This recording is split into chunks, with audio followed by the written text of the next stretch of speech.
Hello বিশ্ব দেখছেন এই বাজ পাখিটা দেখুন লাইভ। এই দেখুন একটা ফালকান বসে আছে, ঠিক আছে। হ্যাঁ, এই যে আমি আবু কাসেম মোল্লা, দেখেন একটা ফালকান দেখেন। অন্য পাখির সাথে বোধ হয় ক্যাচ ক্যাচ করছে, বুঝতে পারছি না কেন, শিকারও করছে না, কিচ্ছু করছে না, কিন্তু একটা ফালকান দেখেন, দেখেন লাইভ দেখেন। এত সামনে দিয়ে হয়তো বাজ পাখি দেখানো যায় না, আমি জানি না, আমি দেখতে পাই কেন কি জানি না।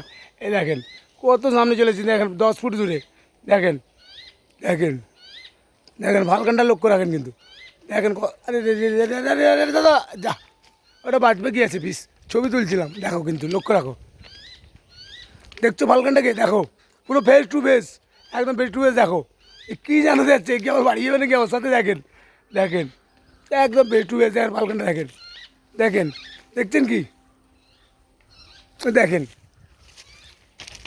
দেখেন দেখছেন কী ব্যাপার, বাচ্চা মনে হচ্ছে, আমি ঠিক ধরে ফেলবো কি আয়, দেখেন দেখছেন, দেখুন দেখুন আর দেখুন দেখুন, ইট ইজ ফালকান, এইটাকে বলে বাজ পাখি ফালকান, এটাকে বলে লাইভ শুটিং। আরে ক্যামেরা ভালো নয়, মন এরকমই আমার, দেখেন এটা আমি, আর এটাও আমি, এটা আমি উড়ে যাই।